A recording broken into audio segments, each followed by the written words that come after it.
वृंदावन के किनारे गंगा के जल में तेज धारा बह रही थी। वही राजकुमार शरद अपने पिता के साथ जलती हुई मछली पकड़ने की नाव में था। अचानक तेज बाढ़ ने नाव को धकेल दिया और शरद पानी में फंस गया। उसकी छोटी छोटी आवाजें गूंजने लगीं। नरसिंह के शरारती बाल कृष्ण कंकड़पथ पर खेल रहा था। दूर से वह चिल्लाहट सुनता है। उसके हृदय में तुरंत ही एक तेज विचार आता है। वह जल्दी जल्दी बांस की एक मोटी काठी उठाता है जो नदी के किनारे गिरा हुआ था। कृष्ण बांस को पकड़ते ही उसकी आंखों में शरारती चमक और साथ ही गहरी दया झलकती है।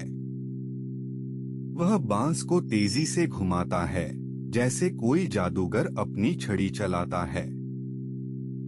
बांस की टोकरी पानी में डुबकी लगाती है और धीरे धीरे शरद के पास पहुंचती है। शरद का चेहरा डर से सफेद हो गया था, पर जब उसने बांस की टोकरी को अपनी ओर खींचते देखा तो आशा की एक किरण चमकी। वह चिल्लाता, माता, मदद करो! पर बाढ़ की आवाज उसके शब्दों को ढक देती है।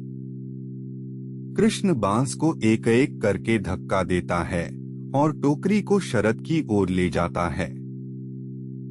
जैसे ही टोकरी शरद के हाथों में आती है, वह अपनी छोटी छोटी उंगलियों से बांस को पकड़ता है। लेकिन बांस बहुत भारी है और शरद का हाथ फिसल जाता है।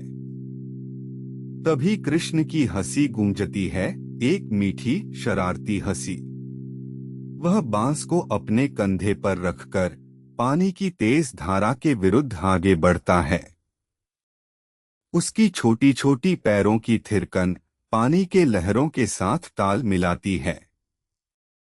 कृष्ण की गति बढ़ती है और वह शरद को अपनी बाहों में उठा लेता है। शरद की आंखों में आश्चर्य और राहत की चमक झिलमिलाती है। तुम कौन हो? वह फुसफुसाता है। कृष्ण बस मुस्कुराता है, उसकी आंखों में अनंत प्रेम की झलक।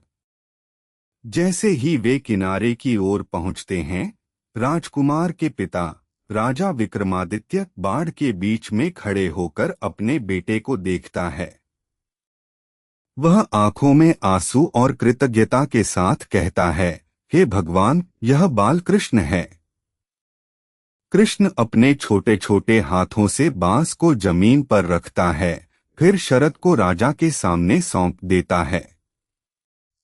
शरद के पिता के हाथों में बच्चा सुरक्षित है और बांस धीरे धीरे पानी में बह जाता है जैसे वह कभी न था। उस क्षण सभी ने महसूस किया कि बांस की काठी सिर्फ लकड़ी नहीं थी, वह कृष्ण की लीलाओं का एक रूप था जो बुराई को दूर कर प्रेम को लाता है। रात होते होते वृंदावन के सभी लोग उस घटना पर चर्चा करने लगे। बच्चों ने कृष्ण की शरारती हंसी को दोहराया और बुजुर्गों ने कहा, जब भी कठिनाई आए याद रखो, एक छोटी सी चतुराई और दया से बड़ी बाढ़ भी पार हो जाती है। और इस तरह बांस की काठी से बचाए गए राजकुमार ने अपने जीवन में हमेशा सत्य और दया के पथ पर चलना चुना, और वह कथा आज भी वृंदावन की गलियों में गूंजती है। भाइयों और बहनों, यह कहानी हमें सिखाती है, छोटी छोटी चतुरियों में भी भगवान की शक्ति छिपी होती है। अगर आप इस कहानी को पसंद करते हैं तो लाइक, शेयर और सब्सक्राइब करना न भूलें। जय श्री कृष्ण।